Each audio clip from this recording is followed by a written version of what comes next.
Bienvenidos a Ecos del Abismo. Bienvenidos una vez más al canal. Si eres nuevo, te recomiendo que te prepares, porque lo que estás a punto de escuchar no es solo otra historia de miedo, es algo que me cambió la vida para siempre.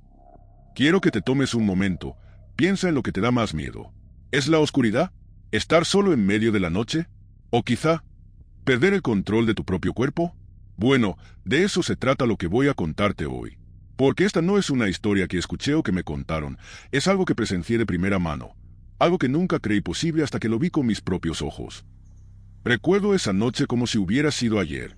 Todo parecía normal, como cualquier otro día, hasta que no lo fue. Mi amigo Andrés, a quien conocía desde la infancia, era el tipo de persona con los pies en la tierra, o al menos eso pensaba. Pero de un día para otro, todo cambió. Empezó a interesarse en cosas extrañas, temas paranormales, libros antiguos, rituales que, según él, eran simples juegos. ¿Has estado alguna vez cerca de alguien y has sentido que algo estaba mal, pero no puedes explicarlo? Esa sensación, ese frío en la nuca. Pues eso fue exactamente lo que sentí cada vez que estaba cerca de Andrés. Algo en él había cambiado, pero no sabía qué era. Todavía me acuerdo del día en que todo se desató. Y es que cuando estás frente a algo más allá de lo humano, no hay marcha atrás. No puedes hacer como que no pasó. Y es que lo que vi esa noche, lo que sucedió con Andrés, me hizo cuestionar todo lo que creía sobre el mundo que nos rodea. Porque hay cosas que no podemos controlar, cosas que no deberíamos intentar entender. Algo oscuro se había apoderado de él, y esa noche fue el comienzo de una pesadilla que no dejará de perseguirme. Así que, antes de continuar, te aviso, lo que te voy a contar no es para los débiles de corazón. Si te asustan las historias de posesiones, quizá este no sea el vídeo para ti. Pero si decides quedarte, prepárate, porque no hay vuelta atrás. Esta es la historia de la posesión que cambió mi vida. Y créeme, lo que escucharás a continuación te dejará sin aliento. Andrés y yo nos conocíamos desde que éramos niños. Habíamos crecido en el mismo vecindario, jugado en las mismas calles, y compartido secretos que nadie más sabía. Era como un hermano para mí. Pero en el último mes, todo cambió. Lo que comenzó como una simple curiosidad por lo paranormal, se convirtió en una obsesión. Al principio, eran solo tonterías, libros viejos que encontraba en internet, documentales sobre rituales antiguos y maldiciones. Pero con el tiempo, noté que algo en él empezó a desmoronarse. Un día, cuando lo visité en su casa, algo en el ambiente me hizo sentir incómodo. Su habitación, que antes estaba llena de pósters y recuerdos de nuestra infancia, ahora estaba completamente vacía. Solo quedaban algunos libros polvorientos y velas en cada esquina. Había símbolos extraños dibujados en las paredes, como si hubiera estado practicando algún tipo de ritual. Recuerdo que le pregunté, medio en broma, ¿te has unido a una secta o algo así? Pero él no rió, simplemente me miró, con una expresión que nunca antes le había visto. Sus ojos, normalmente brillantes y llenos de vida, parecían vacíos. No es una secta, me dijo en un susurro. Es algo más profundo. A partir de ese momento, todo empeoró. Andrés comenzó a tener lapsos de memoria. Podía pasar días sin recordar lo que había hecho o dicho. Un día lo encontré en el parque, a las 3 de la madrugada, parado frente a un árbol, murmurando algo que no pude entender. Cuando lo llamé por su nombre, no reaccionó. Era como si no estuviera allí. Pero lo más perturbador fue cuando se giró lentamente hacia mí, y me sonrió. Pero esa sonrisa no era suya. Era fría, retorcida, como si estuviera disfrutando de algo que yo no podía ver. Una tarde, me invitó a su casa para hablar, y acepté. Había algo en su voz que me inquietaba, pero sentía que necesitaba saber qué estaba pasando. Cuando llegué, la puerta estaba entreabierta. Al entrar, el aire era tan pesado que me costaba respirar. Andrés estaba sentado en el suelo, en el centro de un círculo de velas, con los ojos cerrados. Tenía marcas en los brazos, como si hubiera estado tallando símbolos en su propia piel. Lo llamé, pero no respondió. Me acerqué lentamente, con el corazón latiéndome en la garganta. Cuando finalmente toqué su hombro, abrió los ojos de golpe. Pero no eran sus ojos. Eran completamente negros, sin pupilas, sin vida. El miedo que sentí en ese momento fue indescriptible. Mi amigo, el mismo con el que había crecido, ya no estaba allí. Algo más había tomado su lugar. Intenté moverme, pero estaba paralizado. Andrés, o lo que fuera que estaba en su cuerpo, comenzó a hablar en una lengua que no conocía. Era un murmullo grave, inhumano. El sonido retumbaba en mi cabeza, haciendo que me dolieran los oídos. Y luego, esa voz dijo mi nombre. «Te estaba esperando», murmuró, con una sonrisa escalofriante. «Sabía que vendrías».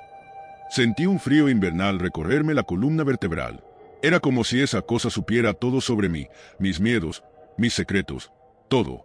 De repente, Andrés se levantó, pero sus movimientos eran antinaturales, como si algo lo estuviera manipulando desde dentro. Dio un paso hacia mí, y con cada paso que daba, las luces de las velas parpadeaban violentamente. Sentí que debía correr, pero algo me mantenía anclado al suelo, como si esa presencia oscura hubiera envuelto la habitación entera y estuviera absorbiendo mi energía. Cuando finalmente logré moverme, salí corriendo de la casa, pero cuando llegué a la puerta, escuché su risa. Era una risa que nunca había escuchado en mi vida, grave, como si viniera de lo más profundo de su ser. Cerré la puerta detrás de mí, con el corazón a 1000 por hora, pero incluso desde el otro lado, podía escuchar esa risa resonando en mis oídos. Esa noche no pude dormir. Cada vez que cerraba los ojos, veía su rostro, su sonrisa. Sentía que algo me estaba acechando, que esa cosa no se había quedado solo con Andrés, sino que también me estaba observando, esperando el momento adecuado para atraparme. Pero lo más extraño de todo fue lo que sucedió al día siguiente. Cuando volví a la casa de Andrés, no había nada fuera de lugar. Ni las velas, ni los símbolos en las paredes, ni las marcas en su cuerpo. Nada. Era como si todo lo que había visto la noche anterior hubiera desaparecido. O peor aún, como si nunca hubiera ocurrido. Después de aquella noche, algo dentro de mí cambió.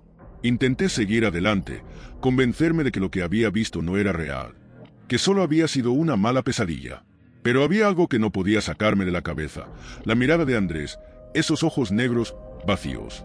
Sabía que no estaba bien, que necesitaba ayuda, pero, al mismo tiempo, había algo más profundo, una sensación de que esa cosa aún estaba observándome, que esa presencia oscura no se había ido por completo. Pasaron unos días antes de que decidiera volver a la casa de Andrés. Algo me decía que no debía hacerlo, pero sentía que era mi responsabilidad. Él era mi amigo, y si aún había una oportunidad de salvarlo, no podía simplemente abandonarlo. Llamé a un sacerdote local, el padre Gabriel, alguien que ya había escuchado antes sobre casos de posesiones, aunque nunca lo había presenciado de primera mano. Convencerlo no fue fácil, pero cuando le describí lo que había visto en Andrés, noté un destello de preocupación en sus ojos. Sabía que había algo muy mal. Esa noche, el padre Gabriel y yo fuimos a la casa de Andrés. La oscuridad lo envolvía todo, y el silencio era ensordecedor. Al llegar, la puerta estaba entreabierta, como si nos estuvieran esperando. Cuando entramos, la temperatura bajó de golpe. El frío era tan intenso que sentía mis huesos congelarse. Andrés estaba allí, sentado en una esquina de la sala, mirando hacia la pared, inmóvil. El padre Gabriel hizo una señal de la cruz y comenzó a murmurar una oración en latín mientras nos acercábamos. De repente, Andrés giró la cabeza hacia nosotros con una rapidez inhumana, pero sus ojos no eran los suyos. Ese mismo negro profundo, sin pupilas, me devolvió la mirada. La sonrisa que apareció en su rostro era algo sacado de una pesadilla. La voz que salió de su boca no era suya, era más grave, más profunda. Resonaba como si viniera desde las profundidades del infierno. Sabía que vendrías. Esa voz no hablaba solo con el padre Gabriel, hablaba conmigo. Sentí un escalofrío recorrerme la espalda. Entonces, todo sucedió de golpe. Andrés empezó a convulsionar. Sus gritos eran inhumanos. Su cuerpo se retorcía de formas imposibles, como si algo dentro de él estuviera luchando por salir. El padre Gabriel continuaba con la oración, pero era evidente que estaba perdiendo el control. La voz en el cuerpo de Andrés se volvió más fuerte, más amenazante. «No puedes detenerme», gritaba, y en ese momento, los muebles de la habitación comenzaron a moverse solos, las luces parpadeaban violentamente, y una fuerza invisible me empujó contra la pared. Todo en la habitación parecía desmoronarse. El aire era tan pesado que apenas podía respirar. Las paredes crujían como si algo oscuro estuviera intentando romperlas desde adentro. Andrés, o lo que fuera que estaba dentro de él, comenzó a reír, una risa gutural que hacía que mi piel se erizara. Estaba perdiendo el control. «Él es mío», gritaba esa voz, y sentí una presión en mi pecho, como si algo invisible estuviera apretándome el corazón. Pero justo cuando pensé que no habría escapatoria, el padre Gabriel gritó una última palabra en latín. Fue como si todo el aire de la habitación se comprimiera de golpe. Un grito desgarrador salió de la boca de Andrés, y su cuerpo cayó al suelo, inmóvil. Por unos segundos, el silencio fue total, solo roto por mi respiración agitada y el latido acelerado de mi corazón. Cuando Andrés abrió los ojos, ya no estaban negros. Era él. Se veía débil, desorientado, como si acabara de despertar de una pesadilla. No recordaba nada. Para él, los últimos días habían sido como un sueño borroso, pero para mí, había sido una pesadilla muy real. El padre Gabriel se acercó y me dijo en voz baja: «Esto no ha terminado, esa cosa fue expulsada, pero siempre hay riesgos de que regrese». A partir de ese día, algo cambió en mí. No solo vi lo peor de lo que el mal puede hacer, también supe que, de alguna manera, ese ente oscuro no se había ido del todo.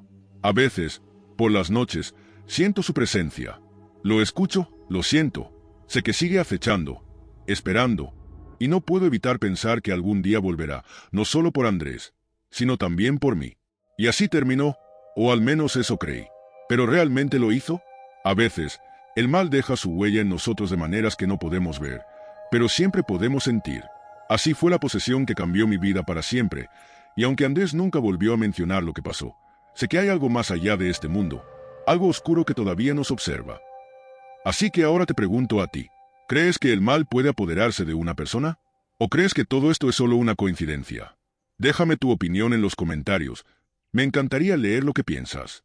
Y si te ha gustado esta historia, no olvides darle like y suscribirte para más relatos como este. Pero ten cuidado, porque la próxima vez, la historia podría ser sobre ti.